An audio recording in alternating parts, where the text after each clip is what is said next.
É um grande privilégio para mim estar aqui nesta tarde com vocês. Antes de começarmos a falar qualquer coisa, eu gostaria de ir ao Senhor em oração. E eu vou pedir que você ore.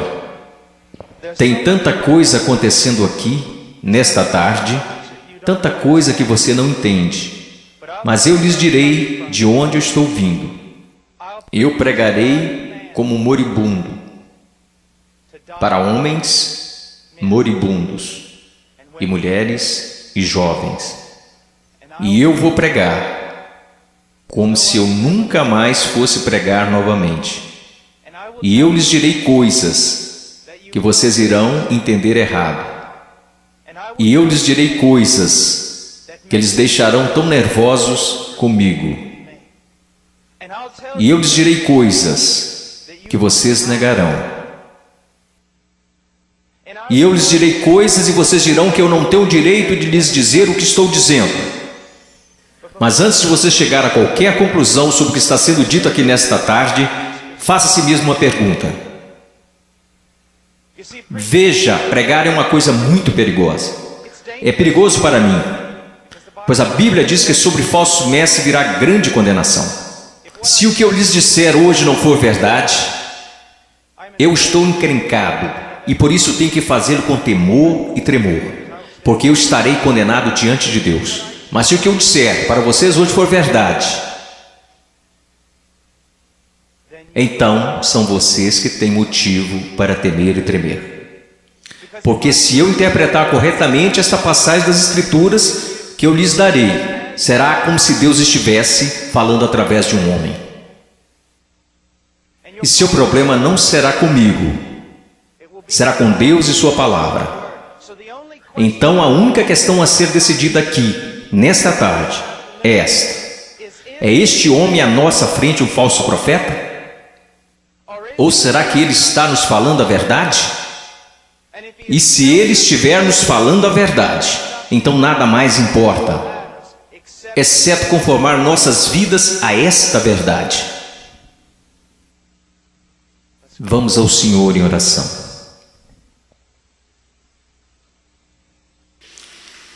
Pai,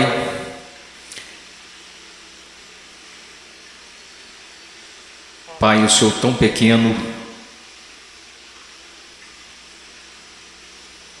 tão desprezível de tantas maneiras. Tu sabes, Senhor, Tu sabes. Ó Senhor amado, será que falso fogo continuará sendo a única coisa depositada em seu altar? Ou poderia fogo descer do céu? No meio de tanto barulho e clamores e programações, poderia fogo descer do céu? Podem esses ossos secos voltar a viver? Tu sabes, Senhor. Em Tua soberania eu oro e imploro ante ao trono de Deus, que sejas gracioso para conosco. Que o Senhor abra corações e mentes. Senhor, não podemos contar com que eles os abram, eles nunca o farão. Abra seus corações e mentes e faça com que eles vejam a verdade bíblica. Sopre sobre eles, conceda arrependimento, conceda fé. Traga-os ao Teu reino, Senhor. Para a Sua glória, pelo Seu grande nome, realize estas coisas. Senhor, como o irmão falava, que seja, Senhor, de tal forma que nenhum homem obtenha crédito, que nenhum homem ponha a mão na arca do Senhor e se pôr que caia morto, Senhor. Ó Deus, faça-se presente entre nós, por favor, pois não temos outra esperança, não temos nenhuma outra esperança. Estas crianças não têm outra esperança, a não ser que o Senhor haja. Amém. Estarei ensinando em Mateus capítulo 7. Se vocês têm suas Bíblias, sigam-me. Mateus capítulo 7, versículo 3, Jesus disse: entrai pela porta estreita, porque larga é a porta, espaçoso o caminho que conduz à perdição, e muitos são os que entram por ela. E porque estreita é a porta e apertado o caminho que leva à vida, e poucos há que a encontrem. Acautelai-vos, porém, dos falsos profetas que vêm até vós vestidos como ovelhas, mas interiormente são lobos devoradores. Por seus frutos conhecereis. Porventura colhem-se uvas dos pinheiros ou figos dos abrolhos? Assim toda árvore boa produz bons frutos, e toda árvore má produz frutos maus. Não pode a árvore boa dar maus frutos, nem a árvore má dar frutos bons. Toda árvore que não dá bom fruto corta-se e lança-se no fogo. Portanto, pelos seus frutos os conhecereis. Nem todo que me diz, Senhor, Senhor, entrará no reino dos céus, mas aquele que faz a vontade de meu Pai que está nos céus. Muitos me dirão naquele dia: Senhor, Senhor, não profetizamos nós em teu nome, e em teu nome não expulsamos demônios, e em teu nome não fizemos muitas maravilhas? E então lhes direi abertamente: nunca vos conheci. Apartai-vos de mim, vós que praticais a iniquidade. Todo aquele, pois, que escuta estas minhas palavras e as pratica, semelhá-lo-ei ao homem prudente, que edificou sua casa sobre a rocha, e desceu a chuva e correram rios, e assopraram ventos e combateram aquela casa, e não caiu, porque estava edificada sobre a rocha. E aquele que ouve estas minhas palavras e não as cumpre, compará-lo-ei a um homem sensato, que edificou a sua casa sobre a areia. Desceu a chuva, correram rios e assopraram ventos, e combateram aquela casa, e caiu, e foi grande a sua queda. Eu estou aqui hoje. Eu não estou preocupado no meu coração com a sua autoestima. Eu não estou preocupado no meu coração se você se sente bem consigo mesmo, se a vida está do jeito que você queria, ou se a sua conta bancária está no verde. Só tem uma coisa que me tirou o sono. Só tem uma coisa que me preocupou durante a manhã toda, e é isto: em 100 anos, a maioria das pessoas neste prédio possivelmente estarão no inferno. E muitos que até mesmo professam Jesus Cristo como Senhor passarão a eternidade no inferno. E você diz: pastor, como você pode dizer uma coisa como esta? Eu posso dizer uma coisa como esta, pois eu não realizo meu ministério na América. Eu prego a maior parte do tempo na América do Sul, África e leste europeu. E eu quero que você saiba que quando olham para o cristianismo americano, ele é mais baseado em uma cultura sem Deus do que na palavra de Deus. E tantas pessoas são enganadas, e tantos jovens são enganados, e tantos adultos são enganados em crer que por terem feito uma oração uma vez em suas vidas, eles irão para o céu.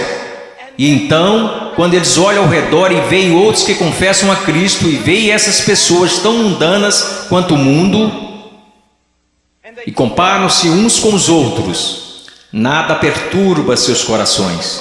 Eles pensam: bem, eu sou igual à maioria do meu grupo de jovens. Eu vejo coisas que não deveria ver na TV e rio das coisas que Deus odeia. Eu uso roupas sensuais. Eu falo como o mundo, eu ando como o mundo, eu amo a música do mundo. Eu amo tanto essas coisas do mundo, mas graças a Deus eu sou um cristão. Porque eu sou um cristão, eu não pareço diferente da maioria das pessoas da minha igreja. Porque eu sou cristão? Porque houve uma vez na minha vida que eu fiz uma oração e pedi para Jesus entrar no meu coração. Eu quero que você saiba que a maior heresia na igreja evangélica protestante americana é que se você orar e pedir para Jesus Cristo entrar no seu coração, Ele definitivamente entrará. Vocês não encontrarão isso em nenhum lugar das Escrituras. Vocês não encontrarão isso na história batista até 50 anos atrás. O que vocês precisam saber é que a salvação é pela fé, e fé somente em Jesus Cristo. E a fé somente em Jesus Cristo é precedida e seguida por arrependimento, um abandono do pecado, um ódio pelas coisas que Deus odeia, e um amor pelas coisas que Deus ama, um crescimento em santidade e um desejo, não de ser como a Britney Spears, não de ser como o mundo, e não de ser como a maioria dos cristãos americanos, mas de ser como Jesus Cristo.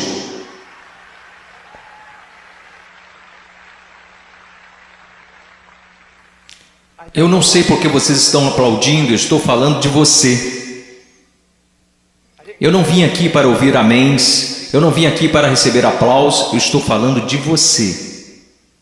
Muitas vezes as pessoas vêm a mim e dizem: eu adoraria segui-lo até a Romênia, adoraria segui-lo à Ucrânia, eu adoraria pregar onde você prega e onde plantou igreja no Peru, na floresta. E eu digo: não, você não iria. Eles dizem: sim, eu iria. E eu digo: não, você não iria, porque você seria expulso da igreja de lá. O que precisamos ver? Eu não estou querendo ser duro apenas para ser duro. Vocês têm noção de quanto amor é necessário para ficar na frente de 5.000 pessoas e dizer que o cristianismo americano é quase completamente errado? Você sabe o que vai me custar nunca mais ser chamado para algo assim?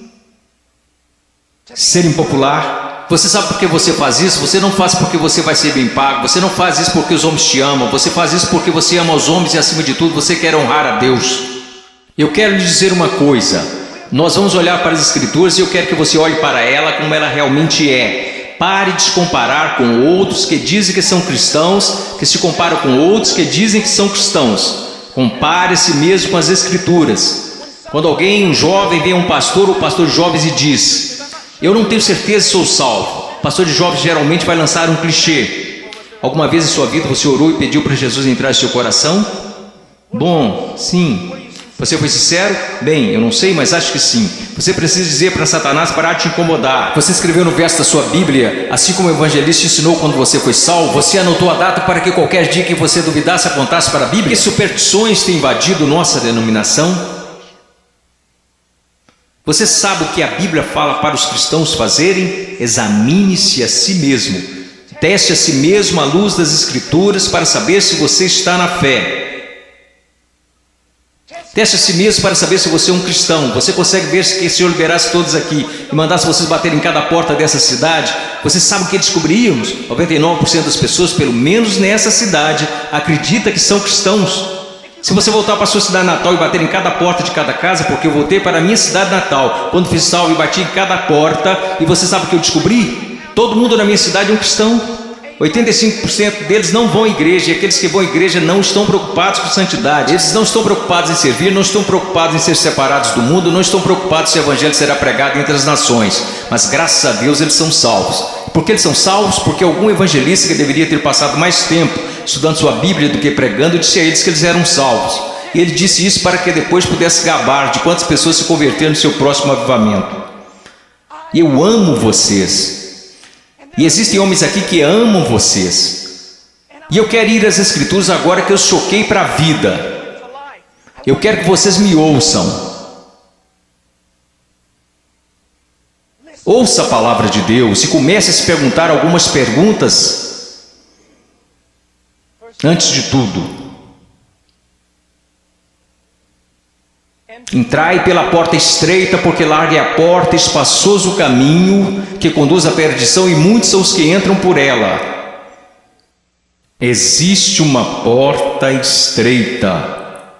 E sabe, historicamente, uma das razões pela qual sou um batista do Sul é porque os batistas do Sul sempre foram rápidos, enquanto outras denominações falharam em perceber isto. Os batistas do Sul sempre foram rápidos em perceber que é só uma porta. Só há um Deus. Só há um mediador entre Deus e os homens. Seu nome é Jesus Cristo, e não é uma questão de múltipla escolha. Não é como se todos os caminhos levassem a Roma.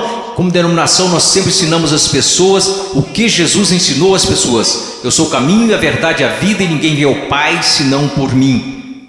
Então eu louvo a Deus por isso, que a única forma que qualquer ser humano nesta terra será salvo é por meio de Jesus Cristo. E ponto final. Porque você precisa entender que a Bíblia diz: todos pecaram e destituídos estão da glória de Deus, e vocês não têm ideia do que isso significa, que nascemos totalmente depravados, odiando a Deus, que nós nunca buscaríamos a Deus, nunca iríamos a Deus, nós nos rebelamos contra Deus, quebrando toda a lei. Não é só uma questão de que você já pecou, a questão é: você nunca fez nada além de pecar. A Bíblia diz nos profetas que até as nossas maiores obras são como trapos de imundícia perante Deus. E por causa disso, você sabe o que merecemos? A ira de Deus, o ódio santo de Deus. E vocês dizem: espere um pouco, Deus não pode odiar ninguém, Deus é amor. Não, meu amigo, você precisa entender uma coisa: Jesus Cristo ensinou, os profetas ensinaram, os apóstolos ensinaram isto, que a não ser a graça de Deus revelada em Jesus Cristo, nosso Senhor, a única coisa que resta para você é a ira, a violenta ira de Deus. E por causa de sua rebelião e de seus pecados. Quando fala em universidades, eles sempre são rápidos em dizer: não, Deus não pode odiar porque Deus é amor, mas eu digo, Deus tem de odiar porque Ele é amor. Veja, eu amo crianças, portanto odeio aborto. Se eu amo o que é santo, devo odiar o que não é santo. Deus é um Deus santo, e isso é algo que os americanos esqueceram. Muitas das coisas que você adora fazer, Deus odeia. Você sabia disso? Ore por avivamento. Você vai para a reunião de jovens e quer que Deus seja, mas antes de ir você assiste programas na TV que Deus absolutamente abomina.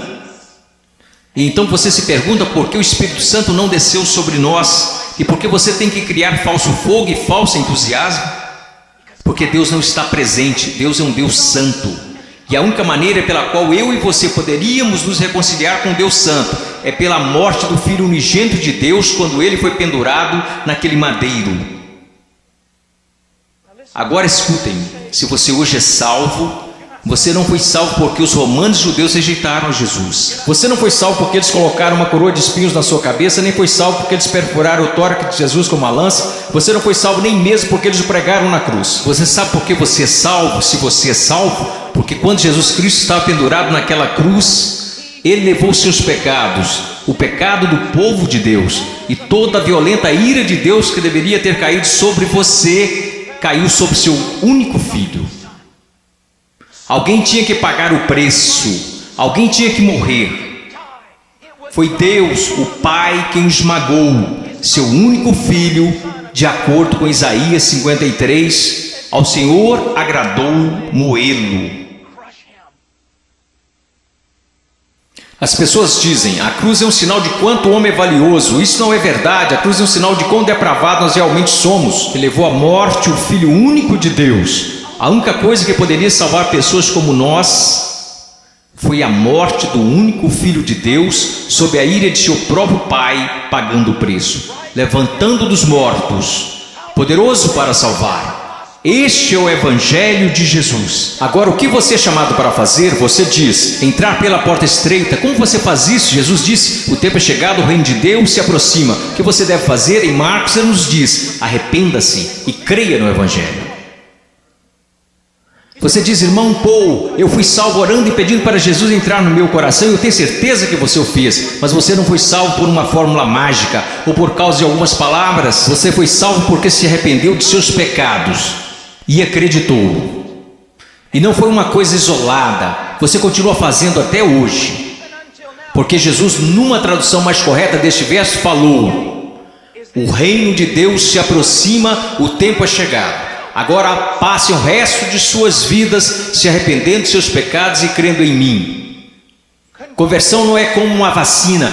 Ah, eu fiz isso, ou me arrependi, eu criei. A questão é, meu amigo, você continua se arrependendo de seus pecados? Você continua crendo? Porque aquele que começou boa obra em vocês também a terminará. Ele terminará. Nós, os batistas do Sul, pregamos que você deve ir por essa única porta, que é Jesus Cristo. Mas nós, batistas do Sul, esquecemos algo. E eu quero que pastores de jovens e outros líderes escutem-me, pois nós esquecemos um ensinamento muito importante do Evangelho.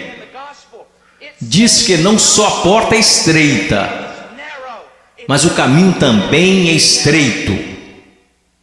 O que basicamente fazemos é conduzir uma pessoa a Cristo ou conduzimos alguém a uma oração. E aí essa pessoa passa o resto da vida vivendo igual ao mundo. Se você quiser negar isso, eu posso trazer as estatísticas para te provar. Várias pesquisas, censos, qualquer tipo de pesquisa que você pensar. Quando elas questionam a moralidade da igreja dos Estados Unidos da América, em comparação com a moralidade daqueles que se consideram perdidos, as pesquisas não acham diferenças. Veja, esses são apenas dados, não tem nada a ver com interpretação religiosa, são estatísticas. Livros e mais livros têm sido escritos incessantemente por teólogos, filósofos, sociólogos e afins. O que está acontecendo na igreja? Descobrimos que o aborto na igreja é tão prevalente quanto no mundo. O divórcio é tão prevalente, a imoralidade. Você sabe, assim como eu, que há jovens aqui neste momento que estão praticando imoralidade, ainda assim adorando a Deus como se nada estivesse acontecendo. Você sabe que há jovens aqui que estão usando drogas e indo para a reunião de jovens da igreja. Você sabe, vendo e fazendo coisas que não são apropriadas para cristãos, e ainda assim eles vão para a reunião de jovens, convencidos que estão satisfeitos, convencidos que estão salvos, e ninguém está falando nada a não ser isto. Eles são cristãos carnais. Eles são cristãos de verdade, só são carnais. Esta é uma doutrina que começou no seminário batista, que não era um seminário dos batistas do sul, muitas décadas atrás. Esta doutrina não é bíblica e não é histórica. Meu caro amigo, ser cristão carnal não existe. Você diz, espere um pouco, irmão Paulo, 1 Coríntios capítulo 3, não sois porventura carnais? Paulo disse isso? Não, isso foi o que Paulo disse. Você precisa ler o livro todo para saber o que ele queria dizer. Um dos nossos problemas, juventude, escutem-me, a maior parte do nosso cristianismo é baseada em clichês que lemos nas camisetas cristãs. A maior parte do nosso cristianismo vem de músicos e não da Bíblia. A maior parte das coisas que a gente acredita ser verdade é ditado pela nossa cultura e não pela Bíblia. A Bíblia não ensina que uma pessoa pode ser um cristão genuíno e viver em constante carnalidade, perversidade, pecaminosidade todos os dias de sua vida. Mas a Bíblia ensina que o cristão genuíno recebeu uma nova natureza. O cristão verdadeiro tem um pai que o ama, que o disciplina, cuida dele e que se importa com ele. Meu coração está quebrantado porque você sabe tanto quanto eu, jovens. Não sejamos hipócritas, não vamos esconder a verdade. Há muita gente assim, você os conhece, você pode ser um deles, ou ao menos sabe que tem um no seu grupo de jovens. Eles vão às reuniões, eles fazem todas as coisas, mas em seus corações eles são tão depravados quanto se pode ser. Não há diferença, não há luz. Tudo que o mundo faz, eles também fazem, está tudo bem assim. Meu amigo, isso não é cristianismo. Não estão correndo perigo de perder o galardão. Eles estão correndo perigo de ir para o inferno. Eles não conhecem a Deus. O que nós ensinamos? Quando foi a última vez que você ouviu alguém falar que não existe apenas uma porta estreita, mas também um caminho estreito? Jesus indica que um dos principais sinais para saber se você é um cristão de verdade é se você anda no caminho estreito. Você sabe qual é o sinal para saber se você é um cristão na América? Você fez uma oração uma vez? Não é incrível?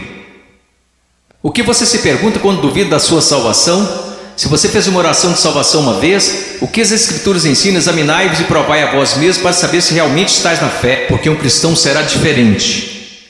Estou dizendo que um cristão é sem pecado? Não, porque aprendemos em 1 João que os cristãos pecam. Se dissermos que não conhecemos o pecado, então não conhecemos a Deus, não andamos na luz. Então qual é a diferença? Onde eu quero chegar? Eu estou chegando até aqui.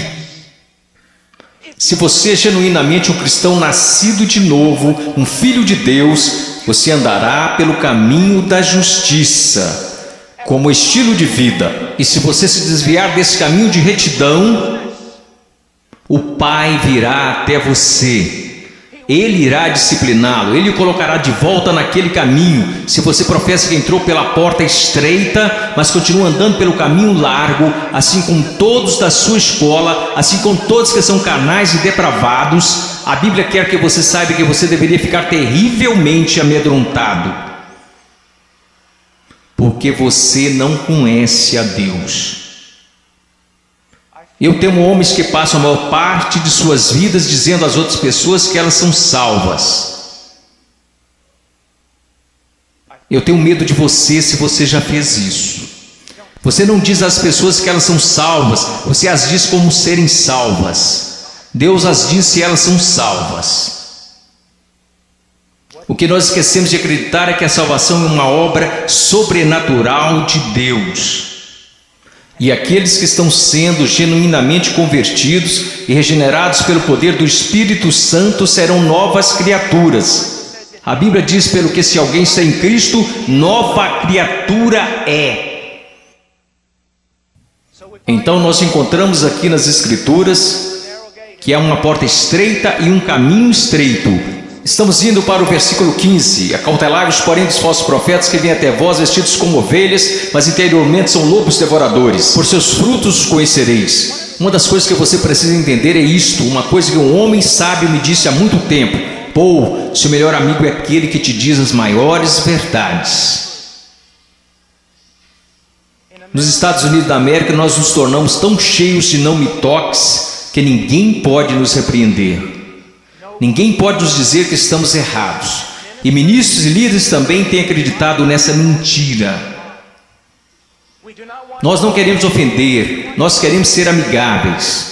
O que você precisa entender é que só um amigo verdadeiro, seu nome é Deus. E se você quer ser amigo de alguém na sua igreja, você precisa ser amigo de Deus. E você precisa estar mais preocupado com a glória de Deus do que você está com as atitudes dos homens. E outra coisa que você precisa entender é que a pessoa que te ama mais é a que vai te falar as maiores verdades. Uma das grandes marcas diferenciais de um falso profeta é que ele sempre vai falar o que você quer ouvir.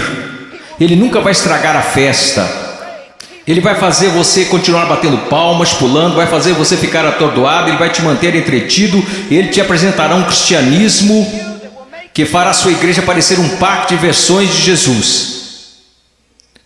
E te manterá tão entretido que você nunca se preocupará com grandes assuntos como este. Deus está agindo em minha vida? Eu estou crescendo em santidade? Eu realmente nasci de novo? Escutem-me, se todos nessa cidade acreditam que são salvos, nós sabemos que isso não é verdade pelas Escrituras, porque a Bíblia diz que poucos vão entrar. Como você sabe que você é salvo? Como você realmente sabe que é salvo? Porque alguém te disse? Porque você fez uma oração? Porque você acreditou? Deixe-me te perguntar, como você sabe que acredita? Porque todo mundo diz que acredita. Como você sabe que não é igual a eles? Você sabe como a Bíblia ensina que você sabe se é salvo? Você sabe como a doutrina batista até 50 anos atrás diria que você sabe que é salvo? Você sabe que foi salvo porque sua vida está num processo de transformação. E seu estilo de vida é de alguém que anda nos caminhos da verdade do Senhor. E quando você para de andar nos caminhos da desobediência, como todos nós fazemos, Deus vem até você e te põe de volta no caminho. Uma das maiores evidências que você nasceu de novo é que Deus não permitirá que você fale como sua carne quer falar. Deus não permitirá que você se vista como o mundo sensual e a igreja sensual. Permite que você se vista. Deus não permitirá que você ande como o mundo, cheire como o mundo, fale como o mundo, escute as coisas que o mundo escuta. Deus fará diferença na sua vida. Diz aqui, ao continuarmos, versículo 17. Então todos, quero dizer, vamos ao versículo 16. Você os conhecerá pelos seus frutos. Como você reconhece um falso profeta? E uma aplicação mais ampla aqui nas Escrituras. E como você sabe que alguém é um cristão genuíno? Pelos seus frutos. Pelos seus frutos, meus amigos. Veja a sua vida, veja o jeito que você anda, veja o jeito que você fala, veja para as paixões do seu coração. Por acaso Jesus está aí em algum lugar, ou ele é só um acessório que você acrescenta em sua vida? Ou é só uma coisa que você faz nas quartas e domingos? Ele é só alguém que você aceita apenas intelectualmente, mas não de coração? Ele é um acessório, ele é o centro da sua vida? E qual é o fruto que você está produzindo? Você parece com o mundo, age como o mundo? Você experimenta as mesmas alegrias que o mundo experimenta? Você consegue amar o pecado e gostar de cometê-lo?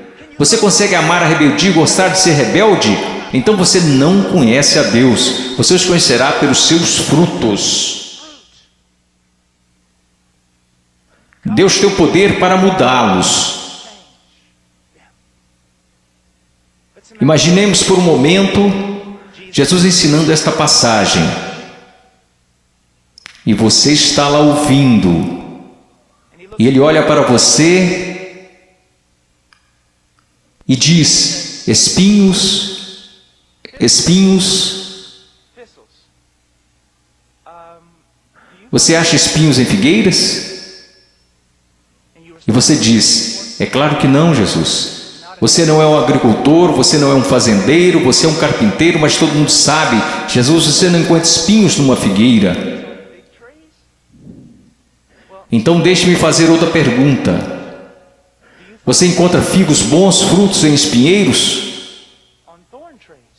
É claro que não, Jesus, isso é loucura.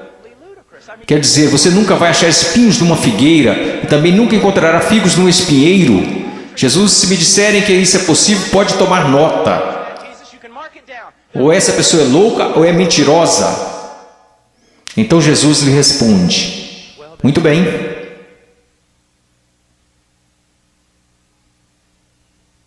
Aqueles que se dizem meus discípulos, mas dão maus frutos, não seria o mesmo que dizer que ou eles estão mentindo, ou que estão loucos em fazer tal afirmação?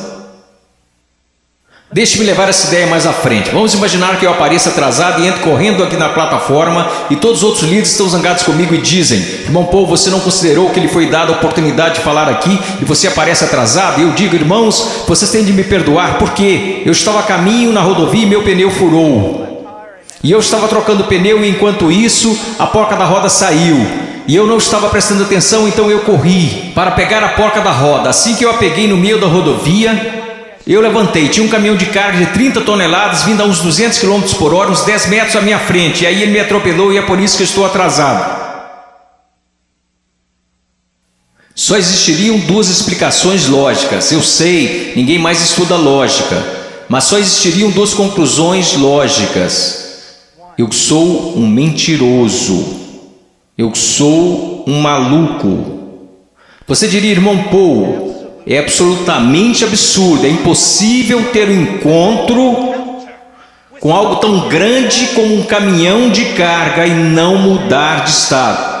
E minha questão para você é a seguinte: o que é maior, um caminhão de carga ou Deus? Como é que tantas pessoas hoje professam ter tido um encontro com Jesus Cristo e ainda assim não são permanentemente transformados? Deixe-me dar-lhes algumas coisas para pensar. Você sabe que eu estou lhes dizendo a verdade. Quantas vezes você vai e rededica sua vida de novo, e de novo, e de novo? Quantas vezes os grupos de jovens veem a coisas como esta e ficam empolgadíssimos, e voltam para a igreja e dura cerca de uma semana e meia. E mesmo assim dizem: ó, foi um grande mover de Deus. Não foi não. Se não durou é porque não foi um mover de Deus, foi emoção. Foram tantas coisas, mas não foi um grande mover de Deus. Deus trabalhou em sua vida. Deus está trabalhando em sua vida. Você os conhecerá pelos seus frutos. Você os conhecerá pelos seus frutos. Prosseguindo. Versículo 19. Toda árvore que não dá bom fruto, corta-se e lança-se no fogo. Portanto, pelos seus frutos conhecereis. Escute isso, você precisa entender algo acerca da literatura hebraica. Quando queremos enfatizar algo, sabe o que fazemos? Aumentamos o tom de nossa voz. Se estamos escrevendo, colocamos em negrito ou em maiúsculo. Mas para o judeu era diferente. Quando ele quer enfatizar algo, ele repete e repete. Por isso que encontramos paralelismo hebraico no livro de Provérbios: o ímpio viverá na terra, o ímpio será destruído. Ele está dizendo a mesma coisa, só que de um jeito diferente, para dar mais ênfase. É isso que Jesus está fazendo o tempo todo aqui. Pelos seus frutos conhecereis, pelos seus frutos conhecereis. Vocês os conhecerão pelo caminho que eles andam, pelos seus frutos conhecereis, pelos seus frutos os conhecereis. Ele diz: toda árvore que não dá bom fruto, corta-se e lança-se no fogo. Sobre o que ele está falando, meu caro amigo? Ele está falando sobre o juízo do Deus Todo-Poderoso, que um dia cairá sobre o mundo, que um dia possivelmente poderá cair sobre você. Oh, meu caro amigo, eu não consigo olhar o seu coração. Eu sou tão facilmente enganado pelo meu próprio coração. Mas há um que não é enganado. Há um que não é enganado. Ele não é enganado por uma cultura cristã pós-moderna. Ele sabe. Pelos seus frutos os conhecereis. Então ele continua. E ele diz isto. Versículo 21, nem todo que me diz Senhor, Senhor entrará no reino dos céus, mas aquele que faz a vontade de meu Pai que está nos céus. Você sabe o que a sua profissão de fé em Jesus vale? Absolutamente nada. Sim, você leu esta passagem? Estude-a. Nem todo que me diz Senhor, Senhor, nem todos que professam Senhor, Senhor, entrará no reino dos céus. Muitas pessoas dirão Senhor, Senhor, mas não entrarão no reino dos céus. Meus filhinhos, você é um deles? Senhor, Senhor. Agora vamos voltar para a literatura hebraica. Ele diz Senhor, Senhor, ele não diz Senhor. Ele diz Senhor, Senhor, o que isso significa? Esse sujeito que está fazendo profissão não é alguém que de repente decidiu. É o dia do juízo, é melhor confessá-lo como Senhor. Essa é uma pessoa que professa enfaticamente aos outros que Jesus é o Senhor. Ele anda por aí dizendo que Jesus é o Senhor, ele dança enquanto os músicos estão tocando e diz que Jesus é o Senhor. Ele canta dizendo Senhor, mas Jesus diz a ele, afasta-te de mim, eu não te conheço. Billy Graham é uma das pessoas mais amáveis e bondosas, e ainda assim ele diz que a maioria das pessoas das igrejas confessionais estão perdidas. Ele diz que ficaria feliz se ao menos 5% das pessoas que fizeram uma profissão de fé em suas cruzadas evangelísticas fossem de fato salvas. Quando estou na Nigéria, eu estive lá no ano passado visitando a mãe cujo filho estava em nossa igreja e que foi assassinado por muçulmanos. No norte da Nigéria, se alguém confessa Jesus Cristo, você meio que já sabe que é verdadeiro. Por quê? Porque eles podem morrer por causa dessa confissão, mas na América, considere os custos. Pense, examine a sua vida à luz das Escrituras. Você conhece o Senhor? Você conhece o Senhor? Porque nem todo que me diz Senhor, Senhor entrará no reino dos céus. Mas o que ele diz aqui, veja o que ele está dizendo. Nem todo que me diz Senhor, Senhor entrará no reino dos céus, mas aquele que faz a vontade de meu Pai que está nos céus. Qual é o sinal de que alguém se tornou um cristão genuíno? Eu gostaria que nós começássemos a ensinar isso novamente. O que aconteceu com a nossa teologia? O que aconteceu com a nossa doutrina? O que aconteceu com o nosso ensino? Foram jogados pela janela? Ninguém mais quer estudar doutrina, só quer escutar músicas cristãs e ler as frases das camisas cristãs. O que aconteceu com a verdade? A verdade diz isto. Aprova a maneira que você pode ter certeza que você é um cristão que nasceu de novo e que você tem como estilo de vida agir segundo a vontade do Pai. E você diz, você está falando de obras. Não, eu não estou, eu estou falando de evidências de fé. Funciona mais ou menos assim. Sua profissão não é prova alguma de que você nasceu de novo, porque todos neste país professam ter fé em Jesus Cristo. Uma pesquisa diz que 65% a 70% dos americanos são salvos, cristãos nascidos de novo. O país mais sem Deus na face da terra mata 4.000 bebês por dia, mas graças a Deus 70% de nós são nascidos de novo.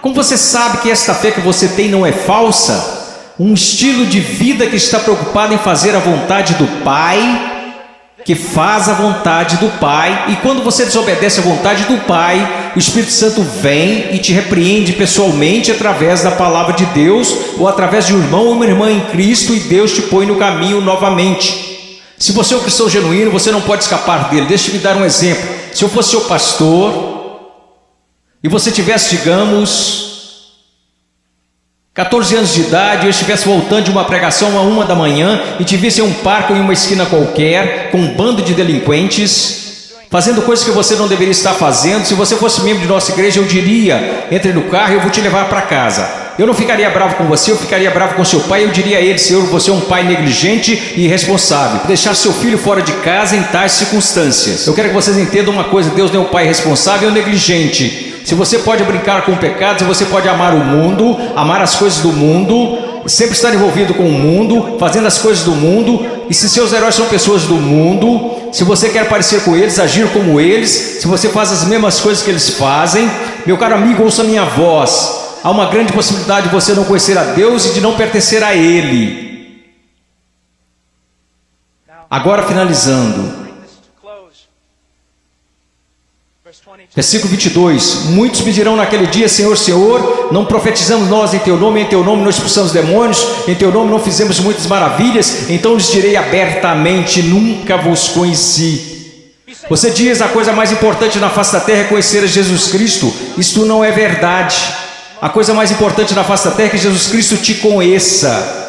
Eu não entrarei na Casa Branca amanhã só porque eu fui até o portão e disse que conheço o presidente.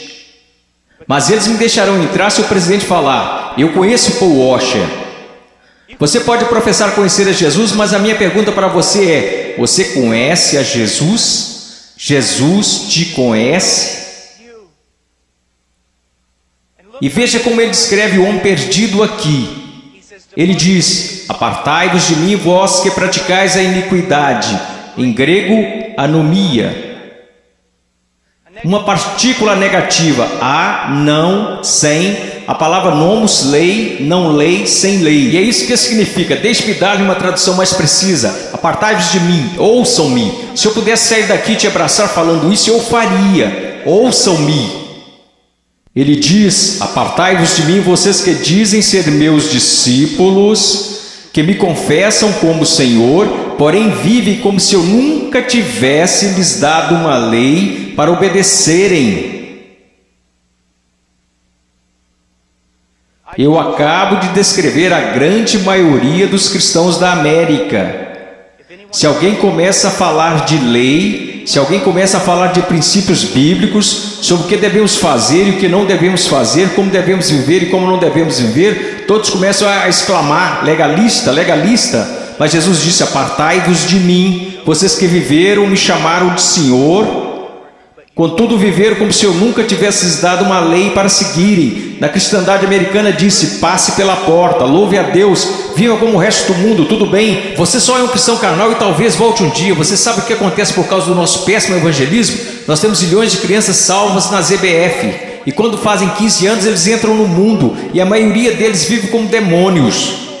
E quando estão por volta de 30 anos, eles voltam e rededicam suas vidas. Talvez eles tenham acabado de ser salvos. Porque, amigos, é mais do que você contar a alguém que você é salvo. Porque sabe que Jesus é Senhor. Satanás sabe que Jesus é Senhor. Sua vida está em processo de mudança? Então ele começa a falar sobre duas pessoas, duas fundações. Você sabe que essa passagem na interpretação contemporânea é importante estudar teologia, é importante estudar história. A interpretação atual desta passagem sobre a rocha e a areia é basicamente assim: se você é cristão, você precisa construir sua vida sobre a rocha, porque se você construir sua vida sobre a areia, você será um cristão infeliz, sua vida não dará certo. Isto não é o que Jesus está ensinando, e a história me apoia nisto. Quase nunca foi interpretada desta forma. Você sabe qual é a interpretação? É assim: existem dois caminhos. Há o caminho estreito e o caminho largo. Em qual você está? Há dois tipos de árvores. Tem a árvore que dá bons frutos e que vai para o céu. Tem a árvore má e você sabe que é má porque dá maus frutos e vai para o inferno. Será cortada e lançada para o inferno. Aqueles que professam Jesus como Senhor e fazem a vontade do Pai que está no céu, e aqueles que professam Jesus como Senhor e que não fazem a vontade do Pai que está no céu, e eles irão para o inferno, não por falta das obras, mas por causa de uma falta de fé demonstrada pelo fato de que eles não tinham obras.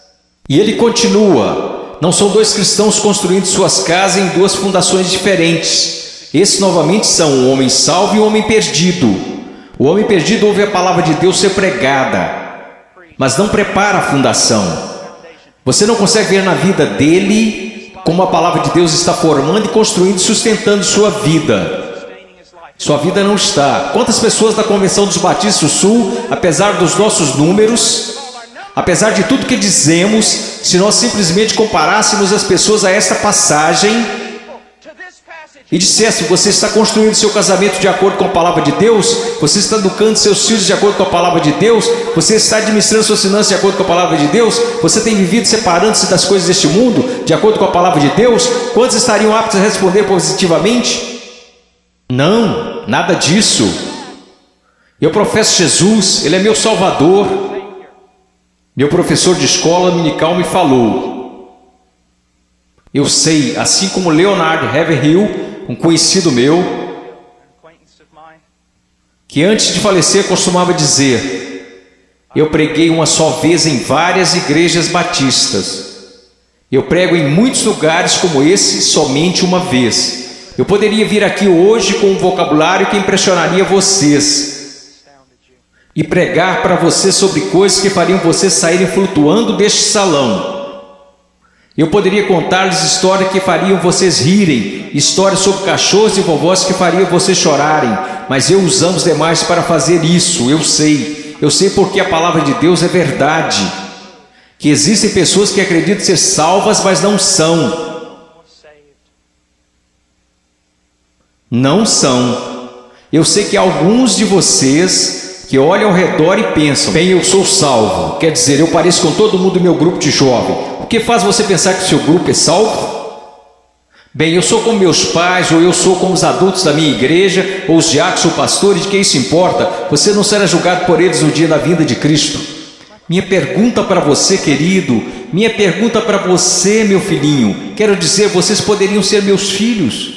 E eu oro para que um dia, quando meu filho crescer, que haja um pregador que fique diante dele e diga: basta, vamos nos focar. O que a palavra de Deus diz? A sua vida se apresentará diante do fogo ardente, que é a santidade de Deus no dia final. Amada, preciosa menina, amado, precioso jovem, no dia final a sua confissão permanecerá verdadeira. Você é salvo.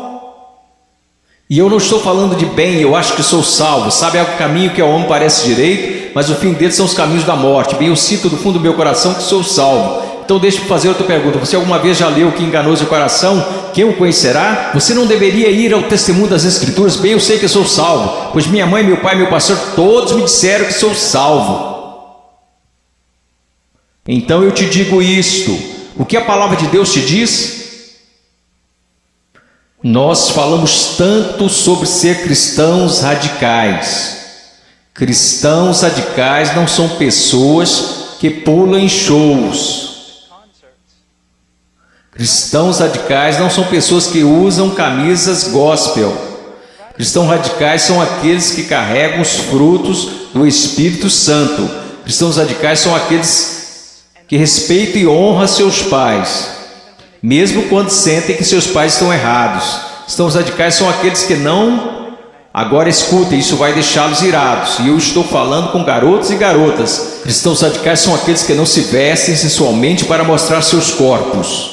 Se sua vestimenta é um chamariz apenas para o seu rosto, Deus se agrada da sua vestimenta. Sua vestimenta é um chamariz para o seu corpo, isso é sensual e Deus odeia o que você está fazendo. Todo mundo gosta de falar sobre um profeta, mas ninguém quer escutá-lo.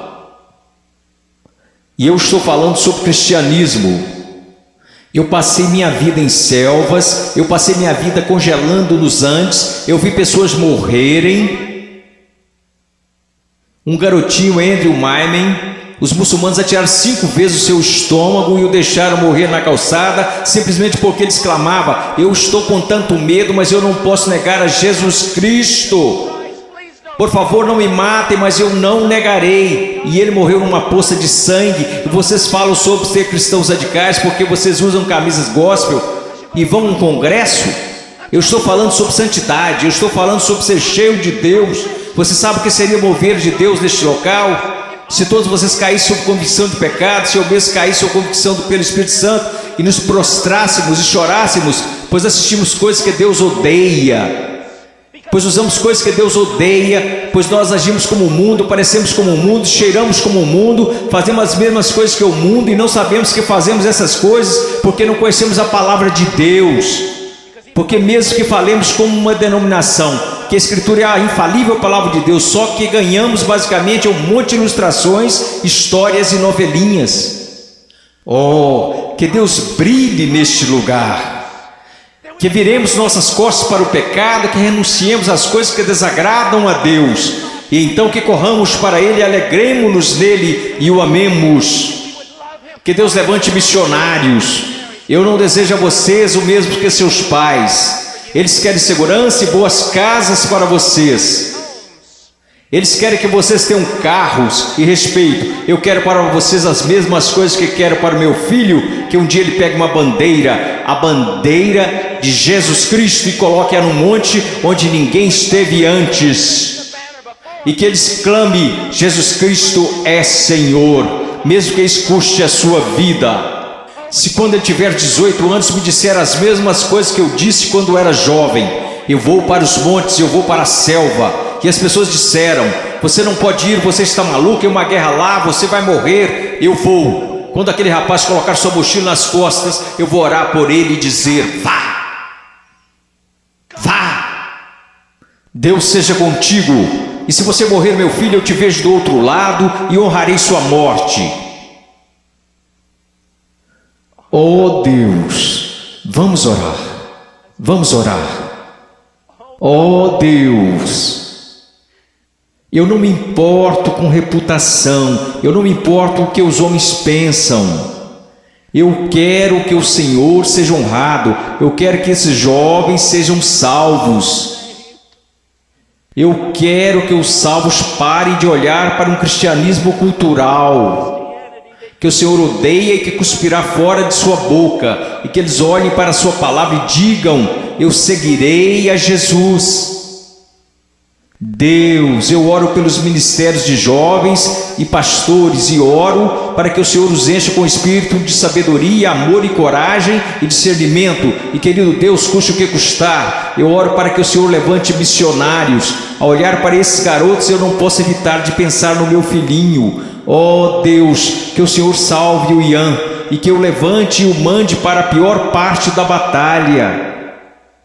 Oh, querido Deus, levante missionários aqui, levante missionários, levante pregadores e pastores e embaixadores e evangelistas, que conheçam a palavra de Deus. Oh Deus, trabalhe neste lugar, por favor, trabalhe neste lugar, amado Deus, por favor, por favor, por favor, por favor. Agora, com todas as cabeças baixas, alguém aqui hoje à noite que gostaria de dizer: irmão Paul, eu tenho vivido uma mentira. Eu digo que sou cristão, mas eu amo o mundo, eu pareço com o mundo, e cheiro como o mundo, e eu me odeio por conta disso. Irmão Paul, eu estou tão cansado desse cristianismo que tenho vivido, eu estou cansado disto. Eu estou cansado disto. Eu quero ser salvo. Eu quero ser salvo. Eu só quero que levantem. Irmão Paul, eu quero ser salvo. Amém. Alguém mais? Eu quero ser salvo. Amém. Amém.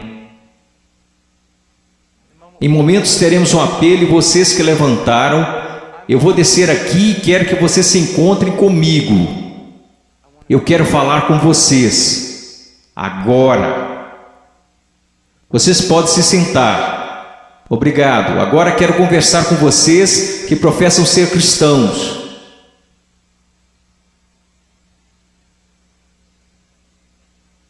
Sua vida honra a Jesus Cristo? Você está olhando em sua palavra para descobrir como deve viver? Eu oro de todo o coração. A única coisa que irá salvar a igreja na América, só há duas possibilidades. Uma é uma reforma total em nossas pregações e nosso estudo da palavra de Deus, e a outra é uma perseguição feroz e horripilante. Essa é a única coisa que irá salvar a igreja na América. Eu oro para que vocês retornem à palavra. Eu oro. Ouçam-me, jovens, vocês precisam dizer: ok, como eu devo proceder perante meus pais? Vá à palavra, descubra, obedeça. Como devo me vestir? Vá à palavra, descubra, obedeça. Como devo falar? O que devo escutar? Ponha cada pensamento, palavra e ato em sujeição a Jesus Cristo.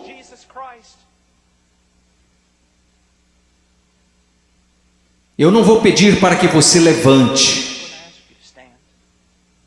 porque eu estou tão cansado de pessoas virem à frente e assumirem compromisso, e esse compromisso durar apenas 2 minutos. Eu não estou aqui para poder escrever na minha revista que zilhões de vocês vieram à frente. Eu quero que você vá para casa e viva para Jesus Cristo com todo o seu coração.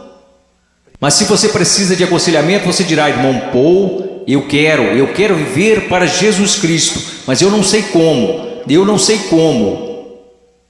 Em minutos nós iremos fazer um convite e eu quero que você venha à frente, não para assumir um compromisso. Se quiser assumir algum compromisso, faça isso daí de onde está sentado. Se precisa contar a alguém, vá contar ao seu pastor, vá contar ao seu pastor de jovens, e quer saber, nós saberemos se esse compromisso irá durar. Quer saber como? Porque irá durar. Nós saberemos se foi de Deus. Deixe-me contar-lhes uma coisa: se você tomou a decisão de seguir a Jesus Cristo, se você tomou a decisão para ser salvo nesses 2 últimos dias, eu quero dizer algo: se você foi genuíno, durará. Se daqui a algumas semanas você voltar direto ao mundo, viver como o mundo, agir como o mundo, quero que você saiba de uma coisa: você não entendeu nada aqui neste final de semana, você foi emotivo, apenas isto. Se você realmente ganhou algo do Senhor, eu quero que você saiba, isso durará. E ainda que você tente correr disto, você não vai conseguir.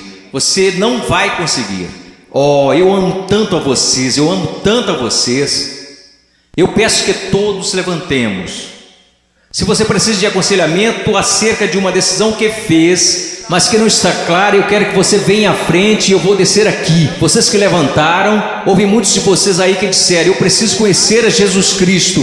Eu quero que você venha até aqui agora mesmo, eu quero te conhecer. Eu quero voltar aqui com você e os outros conselheiros, quero conversar com você, e eu quero te dizer uma coisa, não em 5 minutos, não em 10 minutos. Se você precisar conversar a noite toda, nós ficaremos. Essa é a atitude de cada conselheiro neste lugar. Nós ficaremos a noite inteira se necessário, a noite toda. Deus te ama, Deus te ama. Deixe-me orar por você. Querido Deus, por favor, Senhor, ouve aqui. Senhor, tanta movimentação. Ontem à noite, Senhor, eu não sei o quanto de tudo isso foi real, e eu sei que vi pessoas chorando na noite passada. Eu vi pessoas tentando assumir compromissos, e eu acredito que uma parte do que aconteceu aqui a noite passada foi por sua causa. Hoje de manhã eu vi um jovem pregar, Pai, dar seu testemunho, e eu vi um trabalho genuíno do Espírito Santo.